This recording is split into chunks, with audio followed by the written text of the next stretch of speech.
നിങ്ങൾ ആൽമണ്ട്സ് കഴിക്കുകയാണെങ്കിൽ ഇതിലടങ്ങിയിട്ടുള്ള vitamin E, magnesium and antioxidants നിങ്ങളുടെ ഹാർട്ട് ഹെൽത്തിനെയും ബ്രെയിൻ ഫങ്ഷനെയും സപ്പോർട്ട് ചെയ്യും.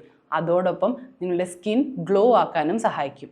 നിങ്ങൾ വാൾനട്ട്സ് കഴിക്കുകയാണെങ്കിൽ ഇതിലടങ്ങിയിട്ടുള്ള ഒമേഗ 3സും പോളിഫെനോൾസും നിങ്ങളുടെ ബ്രെയിൻ ഹെൽത്ത് ഇംപ്രൂവ് ചെയ്യും, ഇൻഫ്ലമേഷൻ കുറയ്ക്കും, അതോടൊപ്പം മൂഡ് ബാലൻസ് ചെയ്യാനും സഹായിക്കും. നിങ്ങൾ പിസ്താഷ്യോ കഴിക്കുകയാണെങ്കിൽ ഇതിലടങ്ങിയിട്ടുള്ള പ്രോട്ടീൻ, ഫൈബർ, ആൻറ്റി ഓക്സിഡൻസ് നിങ്ങളുടെ ഐ ഹെൽത്തിനെ ഇംപ്രൂവ് ചെയ്യും, അതോടൊപ്പം ഡൈജഷൻ ഇംപ്രൂവ് ചെയ്യാനും സഹായിക്കും.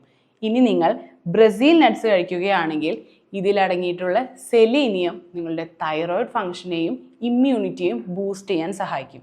നിങ്ങൾ കാഷ്യൂ നട്ട്സ് കഴിക്കുകയാണെങ്കിൽ ഇതിലടങ്ങിയിട്ടുള്ള ഹെൽത്തി ഫാറ്റ്സ്, മഗ്നീഷ്യം, കോപ്പർ നിങ്ങളുടെ ബോൺ സ്ട്രെങ്തിനെയും എനർജി പ്രൊഡക്ഷനെയും അതുപോലെ തന്നെ ഹെൽത്തി സ്കിന്നിനെയും സപ്പോർട്ട് ചെയ്യും.